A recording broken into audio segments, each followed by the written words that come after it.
Hello and welcome to the All 12 Signs video series for the Virgo new moon that's happening on the 2nd or 3rd of September, depending on where you live. My name's Chloe. I work with card divination, astrology, and I channel multidimensional energies through my body, both in the form of physical and vocal light language. This happens throughout the readings to bring in healing, alignment, and activation codes. You may have responses to it while it's going on, but it's all part of the process. So I've done a collective reading. Go check that out. I'll mention it in the readings themselves. I'm going to start off with Virgo in this reading, so let us begin. Leo rising. How you doing, Leo? So I read for the rising signs. For those of you who don't have Leo in the first house, look to the house that it does fall in. Look to the themes of that house, and you want to apply those themes to the messages that come through in this reading. It will be as if that Leo energy with all the meaning of your natal chart has now moved to the first house. So the astrology for the rising sign will always still link in. You just got to add on your own natal chart meaning on top of it. Now, Leo risings, where is this happening for you? It's happening in your second house. This is the house of your skill, your resources, your skills and tools in order to manifest and bring in a regular income, the things that you value, and most importantly, how you value yourself. So we've got this lovely new moon here, setting intentions around activating the next level of your skills and your tools can be a really great thing, as well as around manifestation. This can also, another great seed to set around this new moon is elevating your deeper love and value of self. And that has a knock-on effect with the things that you value, because so often if we've got a distorted understanding of our own value, we then prioritize things that then recreate that distortion. And so this can be a really great time to set an intentions around elevating all of that and working with all of that.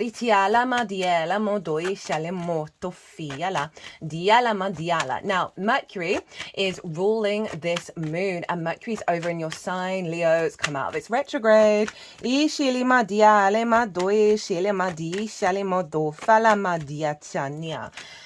And so Mercury's influencing this moon.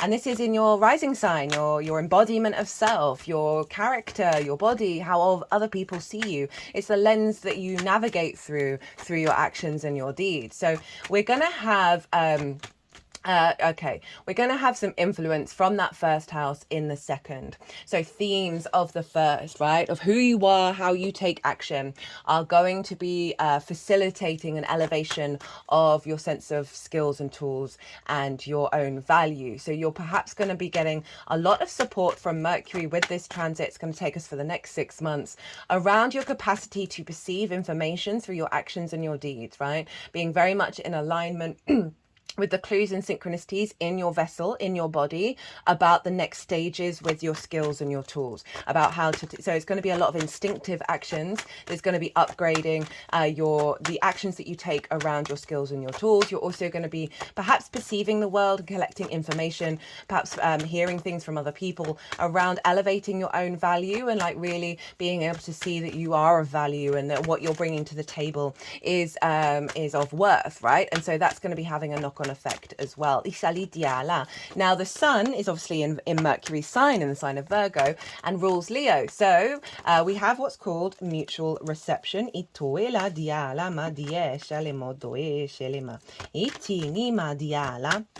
And this means that they're in each other's realms. They are basically telepathically linked, so they're able to utilize the resources of their respective signs a lot easier, right? So it's a great transit where we're really, the vision, the clarity, the animation that we're getting in the sign of Virgo, the sense of purpose. You're going to be able to have more ideas and instincts around how do you understand that, how do you perceive that and take action on it.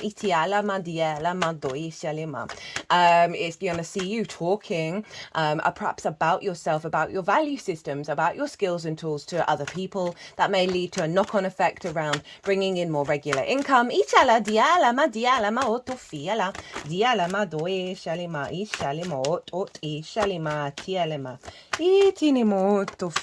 Now Saturn is opposite this moon. It's going to be the last Saturn opposition to a Virgo new moon for 30 years. It is not an eclipse, although the Pisces full moon will be an eclipse. We won't have an eclipse next year in the sign of Virgo, so that's really interesting. And I talk about a lot of this in more detail.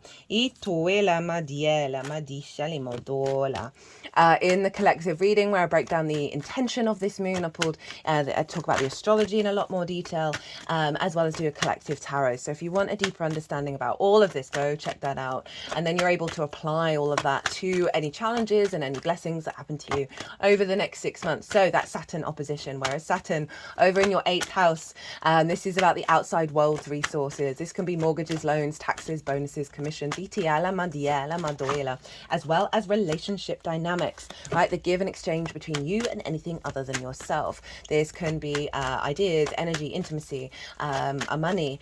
This is about your relationship dynamics with everyone else, including source, right? And so there's a big transformation here. That Saturn opposition can bring up restrictions and limitations around the themes of the 8th in order to deepen your understanding of your own value, right? Rather than perhaps not getting the resources that you need or the relationship dynamics that you need, not letting that affect how you value yourself and how you create in the world. Now, it's not just going to bring up limitations and restrictions. Saturn's all about commitment, integrity, and legacy. So there's something here about an activation of a cycle around bringing that into balance, around how you work with the outside world, how you're perceived by the outside world, and that perhaps is going to have a knock-on effect of elevating the resources that you bring into your own life, as well as your relationship with source, facilitating and helping elevate your skills and tools, as well as perhaps any resources, any courses that you do in the outside world that is going to be having a powerful effect on the next layer of your skills and your tools.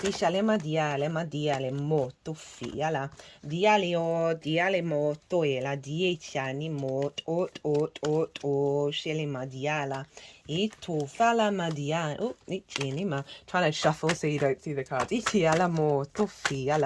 I talk about the practical magic of Pisces and Virgo over in the collective reading, where, you know, Saturn's making everything real, all that magic real, well, your relationship with source real, that is going to be facilitating, activating your way of bringing that practically into your skills and your tools. There's cool stuff going on with Venus, even though she's not making aspects to this moon. This is significant because the Mercury retrograde in Virgo, right, when it instigated, was conjunct Venus. And so that was bringing in an element of that retrograde around healthier dynamics, around giving and receiving, around a sense of connection. And so the fact that Venus is making some really powerful stuff going on in the sign of Libra, she's in her home realm, is very interesting with this Virgo moon, obviously ruled by Mercury, who's left the retrograde phase of its retrograde cycle. Now, Venus is conjunct the South Node, the asteroid Juno, and Black Moon Lilith. And so this is an elevation and a connection and a desire and appreciation and a harmony around all the work that you've been doing with that South Node energy, in the way that you communicate, in the way that you find meaning in a day-to-day. This is really an elevation of that with the ruler of the South Node conjunct it with Juno, which is all about commitment and dedication, your ride or die. Black Moon Lilith, very independent. So there's an activation of your capacity to communicate through a level of charm, creation energy that's very independent and unique to you, and your ability to commit to it, with that deepening of that esoteric frequency of the South Node. So super powerful stuff going on in your day-to-day, into your local community. Oh, that's interesting. Virgo just had the Tower at the bottom of the deck as well. Obviously you're both linked into that Mercury retrograde, so that's really interesting that that's shown up, and we'll see how that is reflected in the tarot. I am pulling one oracle card from this new deck that I got for my birthday, and this is What We've Forgotten by Amy Miranda. And the reason why I'm bringing this in, because Saturn's about cause and effect and karma. It's about the cycles of time. And so there's an element of this new moon. I want to bring in something that we've forgotten in regards to that Saturn energy that's going to serve our longer term trajectory around your capacity to manifest and bring in regular income and value yourself. So what have we forgotten in the cycles of time that's really important to help take us to the next level? And diale moto e shalema diala diale moto fiala diale maot ot. Seeing what these energies are wanting to do. Okay, so the intention of this moon, the intention, the highest, most integrated frequency around the intention of how this is going to unfold. So we have the Ace of Swords, the Two of Cups, and the Lovers. This is beautiful energy. So the intention is divine inspiration that's linked into your sovereignty, right? A real sense of clarity, a renewal of your energy, of your perspective around how you value yourself, how you look at your skills and tools from a higher perspective, but also a lot of downloads coming through, a lot of clarity of you acting on your frequency with that Mercury energy over in Leo, of your embodiment of self, the house of self. So this is a single sword. This isn't about what anybody else thinks. We've got that opposition with Saturn, which may see people having judgment and a sense of authority over how they perceive you. And with that Ace of Swords coming off the gate is a real clarity of perspective, and creating from that with that sovereignty energy, right? Divine inspiration, lots of downloads that are linked into your universal frequency. We've got the Two of Cups and the Lovers. These cards, this is the minor arcana for this card, right? So there's a sense of unity and a sense of integration that's happening here. The Two of Cups is, we've got the masculine, feminine, and spirit all coming into an alignment. This is water energy. So there's something about your capacity to integrate from a place of love. There's respect, honor, and dignity here. They are eye to eye. There's equality here.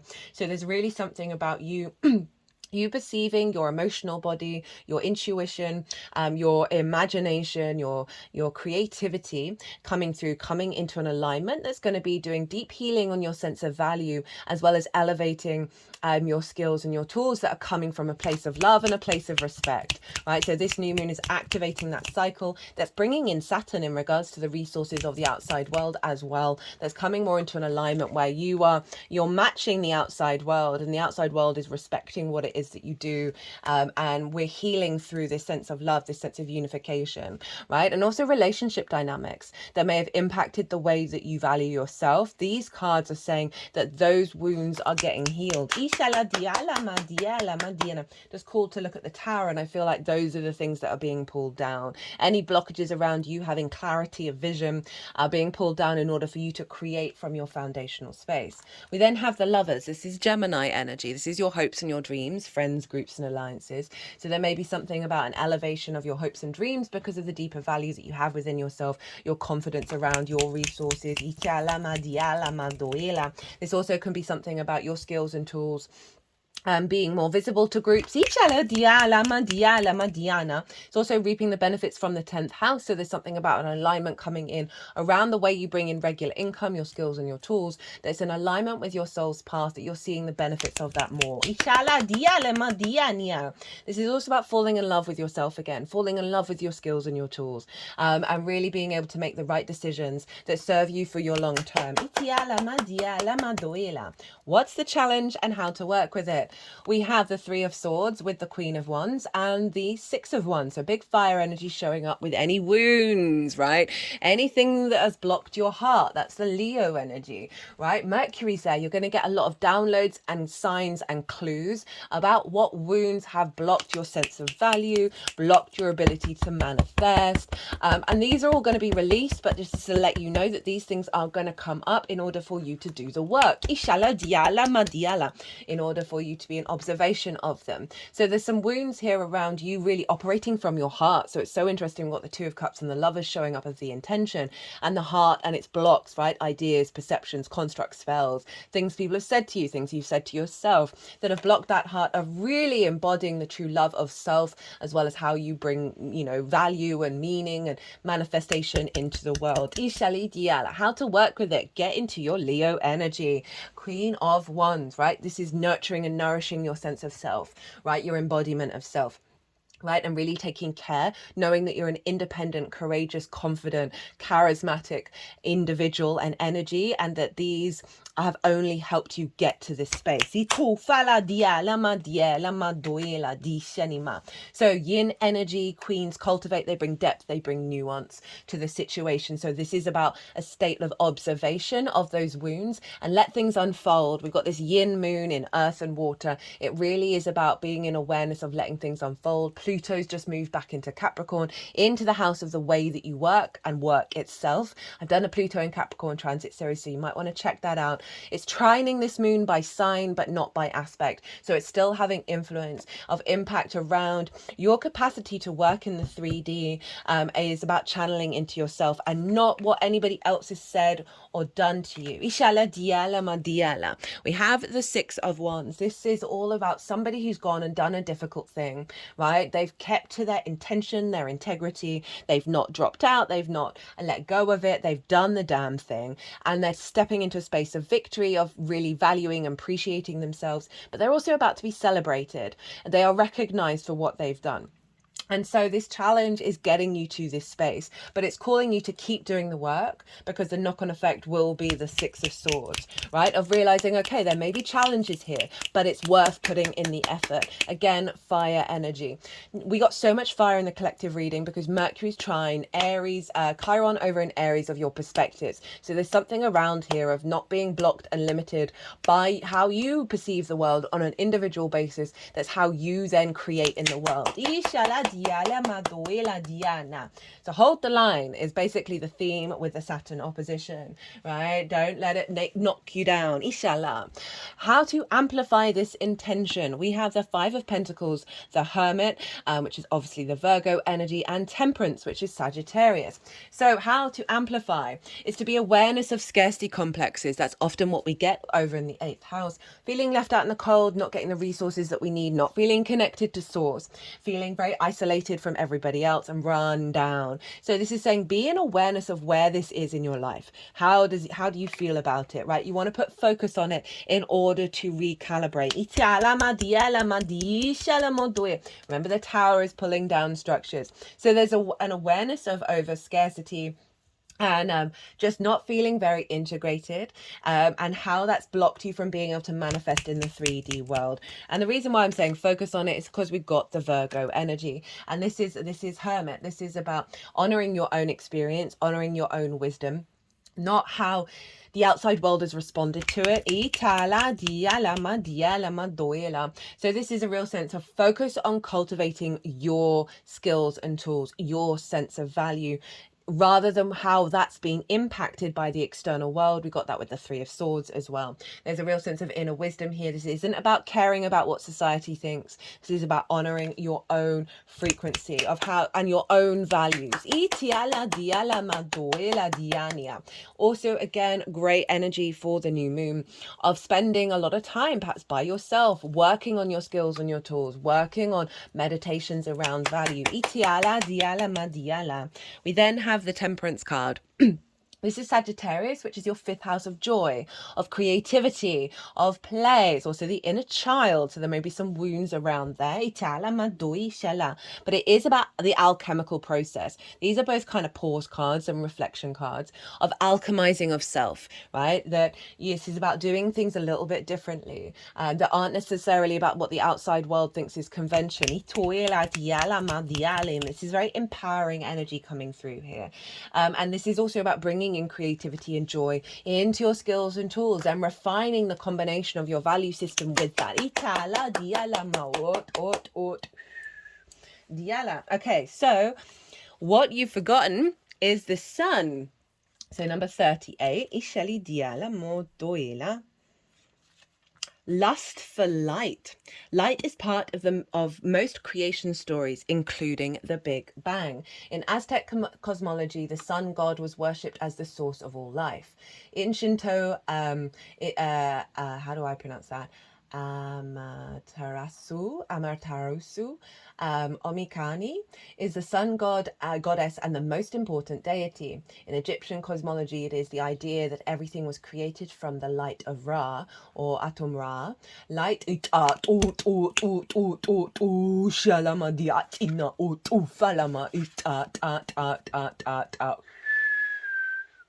Light is the source of our adventure, and that means the temple of wonder is a temple of light.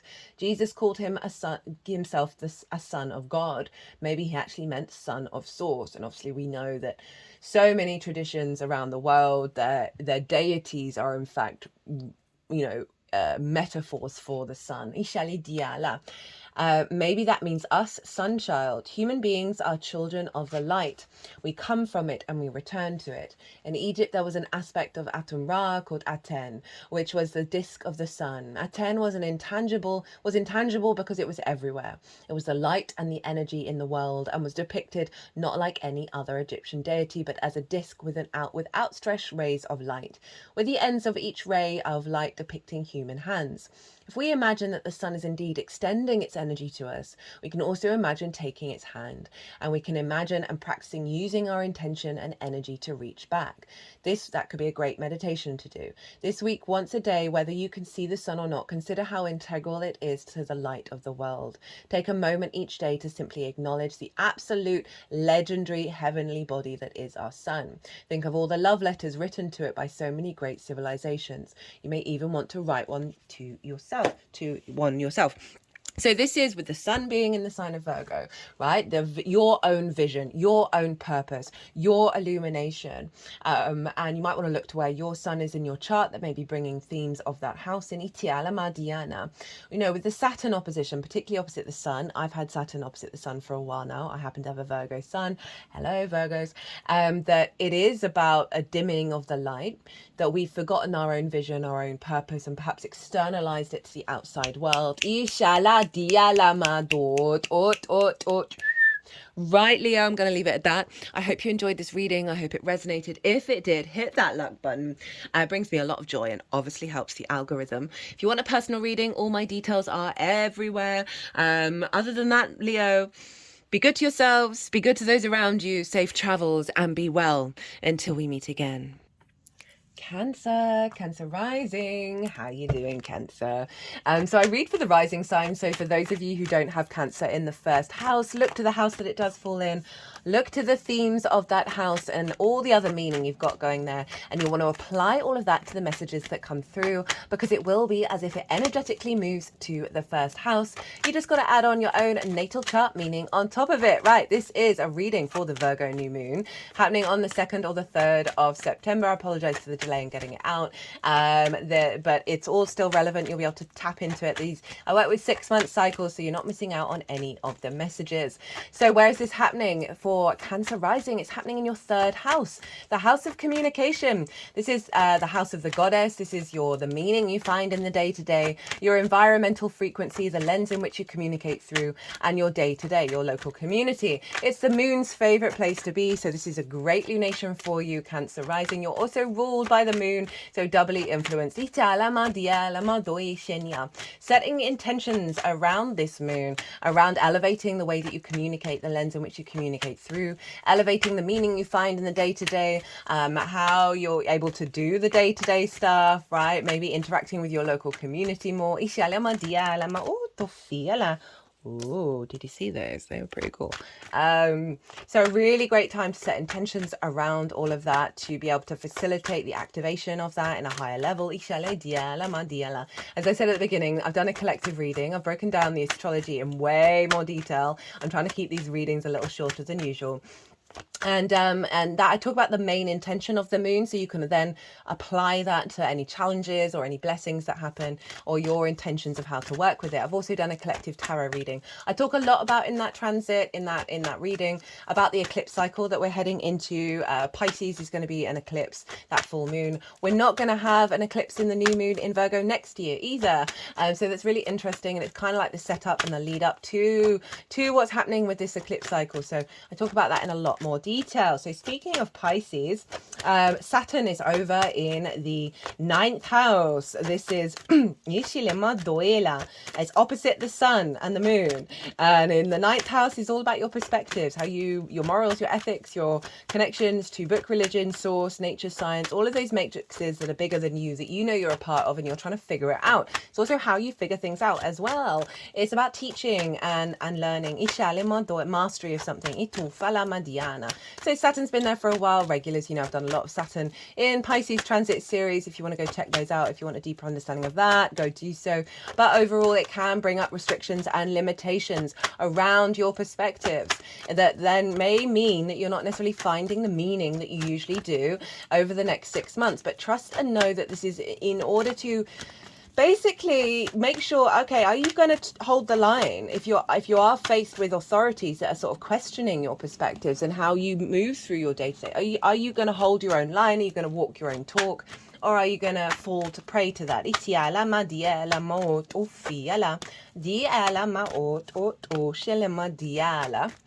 So there may be some difficulties with Saturn. I've had Saturn opposite my sun for a while, and it is really about still holding the line despite the difficulties, right? Of what is your vision, what is your purpose, rather than the clamping down from Saturn. But Saturn's all about commitment, legacy, and integrity. So there's a harmonizing here. The balancing of this opposition is about you being very mature in your outlook, honoring cause and effect of your perspective, and applying it in the day-to-day. And this is going to bring in a real sense of strength, of maturity and commitment to your perspectives that's going to elevate how you find meaning in the day-to-day.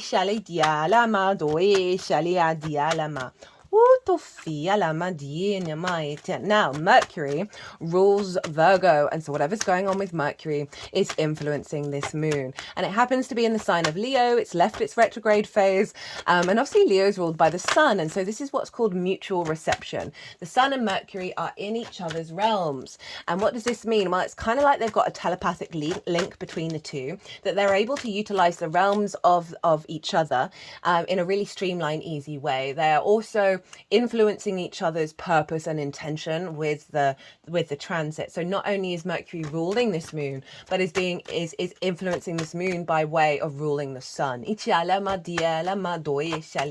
So Leo for you is in your second house of your resources, right? How your skills and tools of how you bring in regular income and manifest in the world. It's the things that you value, and most importantly, how you value yourself. Now, so obviously you had a Mercury retrograde in both of these signs.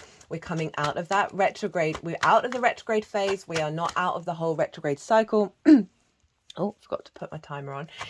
But it's activating a higher level of synchronicities and ideas and inspirations that are coming through around your skills and tools, right? Or around the way that you manifest, that you're going to be able to put into practice and influence on a day-to-day basis. You're going to be finding more meaning, a more sense of value of self, healthier relationship dynamics around giving and receiving in the way that we communicate, being more vulnerable, that's then leading to more opportunities. Overall, this is a sense of infusing your own value system into your day-to-day, being able to put into practice your skills and tools on a day-to-day basis. You may find yourself seeing more opportunities from your local community around what it is that you have to offer. There's more vision and clarity in your day-to-day. There's more illumination here, and that Mercury energy is going to be seeing you talking about your skills and tools in a lot more healthier lens. Also about your own value systems as well, and influencing how that impacts the meaning you find in the day-to-day, all with that Saturn opposition that is making sure that the higher perspectives are coming into an alignment, and you're going to be able to put that into practice on a day-to-day basis.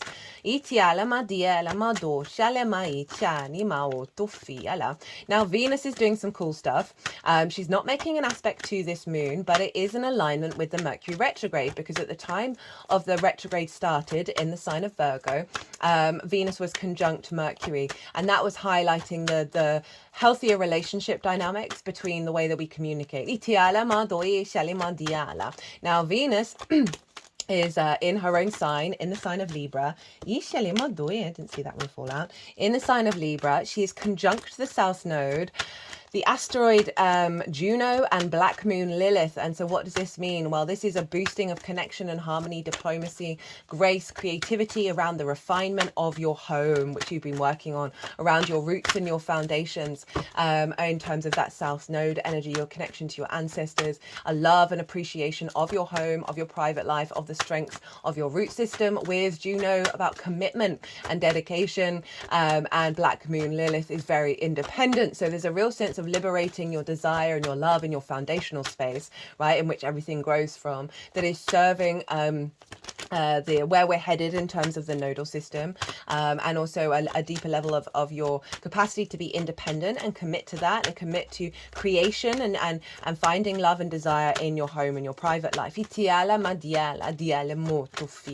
I really love all this big Venusian energy showing up here.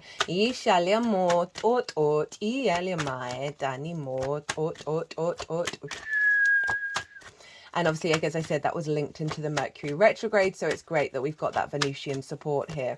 You may see things fall away, you may see old patterns, things from the past pop up as well, but overall this is a deeper refinement of your root system that's more in alignment with creativity and a sense of harmony. Now Pluto's just moved back into Capricorn, and so this is aspecting the moon by sign, not by actual degree aspect, but it's still going to be playing a role in this. And obviously that's in your 7th house, right, of the other. I've done a Pluto in Capricorn transit series, so you might want to go check that out, because it is influencing the power of this moon and the unfolding of it and the wisdom that we're getting from it, of making the magic practical, right, of moving away from criticism and judgment and being in the way that we communicate and the way that we express ourselves, that is aligning in your capacity to harness the magic of Pisces, those perspectives with Saturn, into your day-to-day. That's going to be seeing more creative outlook, more inspiration, more ideas that are linked into the elevation of your skills and your tools and your ability to communicate them from a place of confidence. 2 more cards on deck.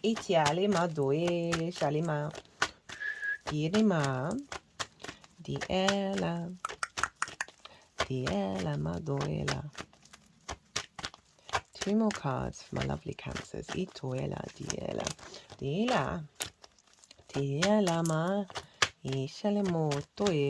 I'm recording this just before the new moon. It's going to be happening like at 3 a.m. Tomorrow morning. And so I do apologize for the delay in getting this out, but we've got this sort of balsamic moon going on in the sign of Virgo, which is that is the decks are being a bit funny today, which I'm not surprised about.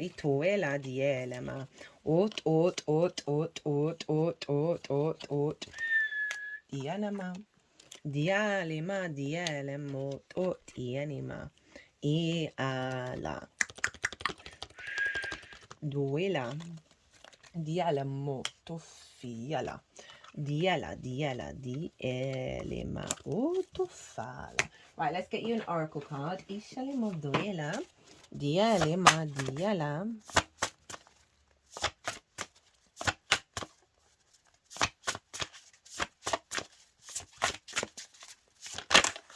There we go. This is from What We've Forgotten.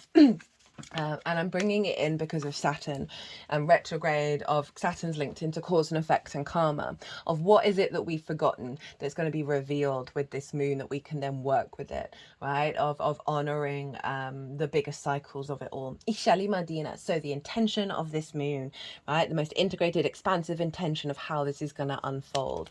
We have the Four of Swords with the Empress and the Queen of Pentacles. Now the Four of Swords is all about knowing that you are held by something bigger than yourself, and being able to reflect on the Three of Swords. They're no longer in the heart anymore, but there's something about having the wisdom and the clarity to reflect on that which may have caused your heart to not be able to be fully embodied. That's the Leo energy, and find a vision and a clarity. And so this is the intention of the moon, is for you to find some space to be able to work through any difficult perceptions or difficult ways that you've communicated or things that have been said to you, and finding your unique voice that's in alignment with source, that's in alignment with the magic of you truly knowing that you're being held by something bigger than yourself. Mercury is trine Chiron over in Aries, which is your 10th house of your life purpose and career. So we're going to get a lot of downloads and ideas and synchronicities of communication, of information around any wounds in the 10th of your life purpose. And so I like that this Four of Swords is showing up, of you being able to reflect on that's serving and finding your unique truth rather than being in conflict with it. This is you being more in alignment with the wisdom in the way that you communicate, right? And your environmental frequency, you're more connected to source. It's going to be doing some deep healing over this next cycle. We have the Empress and the Queen of Pentacles, very similar energy. The Empress is obviously Venus, and this is about creativity, abundance, feeling good in the 3D world, fertility. There's a sense of a rebirth here. But overall, there's charm, there's ease, there's grace, there's a very fertile landscape in your day-to-day, in your environment, and in the way that you communicate. So bringing in a level of charm. Venus over in the 4th, connecting to your ancestors, into your root system, that is infused in the way that you express yourself. There's a lot of power and a lot of wisdom coming through in this reading, that is not just connected to your current incarnation, is what I'm really feeling. We've got the Queen of Pentacles, and this is your capacity to nurture and nourish your environment, to bring meaning into it, to build from a place of abundance, to bring depth and stability and good advice, right? Queen of Pentacles is very much about good advice. So this is a real sort of joyous, grounded energy around your third, of like the meaning that you find and like your ability to work with that and find abundance with that in your day-to-day, in the way that you express yourself. Again, that Leo energy over in your skills and your tools. This is saying more creativity, more expansion, more fertility around those skills and your capacity to work with them and bring real depth to it. The challenge and how to work with it. We have the Knight of Cups in reverse, the Six of Swords, and the Two of Wands.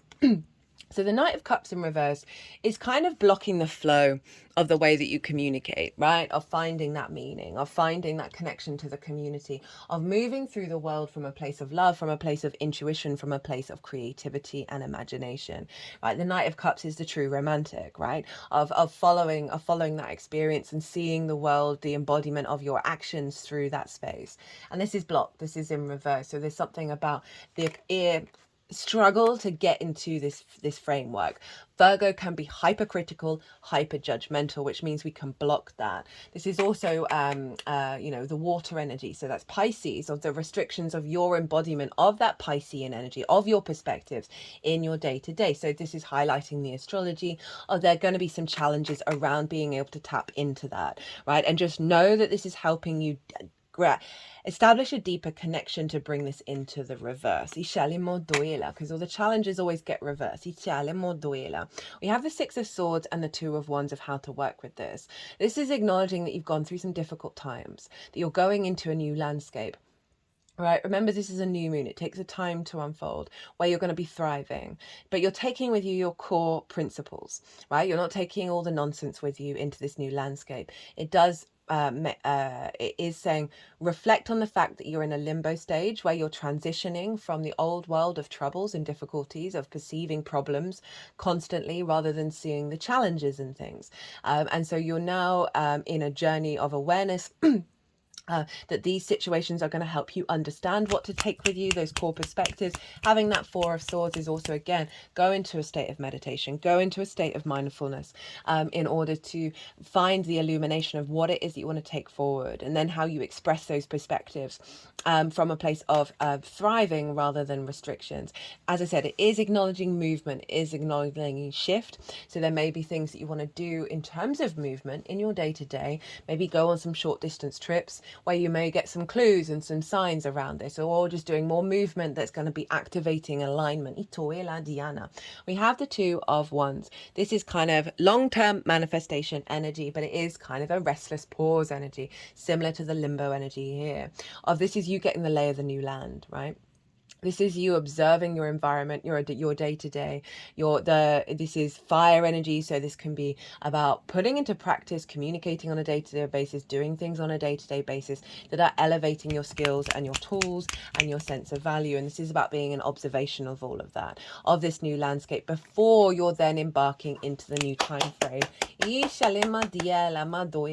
So again, it's kind of reflecting on being an awareness of the difficulties, and knowing that it's taking you into into the new stage, but you need to reflect, you need to observe. We're dealing with yin energy here. It is all about the unfolding.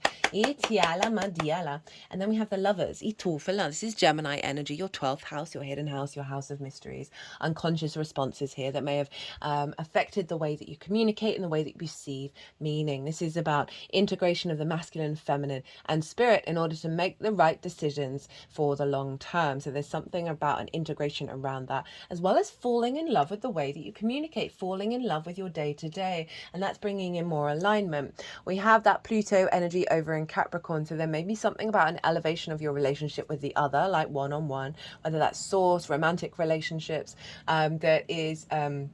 that there's a release going on around the capacity to find that flow and that love, right? So for some of you, this may be about relationship dynamics where resentment's kind of built up. Remember that Venus energy is realigning your desire, your connection, your appreciation, your harmony, your balance. So watch the unfolding as you come into healthier dynamics with the other. How to amplify this energy. We have the Three of Swords. So there's that Three of Swords that showed up in the Four of Swords, the Wheel of Fortune, and the Four of Wands. This is kind of reconfirming what's already come through. Being an awareness of what these wounds could be, what they've blocked your perception of how you communicate from your heart. How to utilize the skills of your heart. Leo rules the heart. Things and ideas that people have said to you that have limited your capacity of knowing your own value and the skills and tools that you have to manifest, coming up through your day-to-day, perhaps through conversations that you're having. And this is to be an awareness that these are coming up in order for you to release, and the amplification of it is to do the work around it. We've got the Wheel of Fortune. This is Jupiter's card. Jupiter's over in Gemini. And Jupiter and the Wheel of Fortune is all about acknowledging that there are bigger cycles going on, and that things always do change. But this is saying that fate's changing. The wheel is coming on the up. That Jupiterian energy, very generous of spirit, very jovial. A lot of wisdom here is wanting to come through in your acknowledgement of the cycles, your acknowledgement that you are moving through this, but you need to be in awareness of that in order to make peace with it rather than be in conflict with it, to bring in this sense that this energy of things is shifting. But as to amplify it is saying, focus on the fact that things do change. Step into a space of good spirits in the way that you communicate, even if it's through difficulties. Four of Wands is acknowledging that you are going through a cycle that may require work, right? For me, this is all about the harvest. And to get the harvest, we've got to do the daily grind of tending to everything before the bounty comes in. So this is an acknowledgement of that there's work that needs to be done, but it's going to serve you. You're going to get a harvest come in. This is also about milestones and celebration. So I want you to celebrate the little milestones that you're having in your life, to really amplify what's going on. So what we have forgotten, we have number 12, and this is cleansing. Ocean of consciousness, very appropriate for Pisces. Here's the really fun part of this whole human experience thing. We're all part of the ocean of consciousness. We can and do feel other people's energy. Sometimes that energy comes from jerks. We can't remove them from the ocean, but we can set the intention and ask for help from our higher selves to see them in their highest form. That's that Knight of Cups in reverse and the Three of Swords showing up, with the restrictions around perspectives and how you connect to the world, that there's some difficult energy in the sphere that is here to be cleansed, and just being an awareness of it, and that you can't, being in conflict with that is just going to serve as poison. Of course, in terms of the ethics of magic, we need permission from people to do the healing work with them, but we don't need permission to ask Source for help to have people to show up as their higher selves. We can ask to see with our hearts, and there's that Three of Swords, Four of Swords, and have people show up in their perfect form, even jerks. So that's that Knight of Pentacles, of blockages of seeing the love, of seeing the highest form. So this can be a great thing to set intention around this new moon without any expectations, just the intention. We may all remember how to walk in the light. We may all be reminded of how to return to the rhythm and reciprocity of nature. May our burdens be lifted, our energy cleansed, and may souls prevail prevail over our egos and jerks. May we speak to ourselves and act with love, kindness, and service and compassion. May we be kind to others. May we receive calm seas and deep compassion of our journey. Well, that's pretty damn powerful. Right, Cancer, I'm going to leave it at that. What a beautiful message. It's still implying that there's work to do. There's always that case with Virgo because it's always able to see where there are blocked energy. If you like this video, it would bring me great joy if you hit that like button. It also obviously helps the algorithm. If you want a personal reading, my details are everywhere. Would lovely to hear from you. I've been doing some great personal readings lately. Really powerful stuff. Be good to yourself, Cancer. Be good to those around you. Safe travels and be well until we meet again.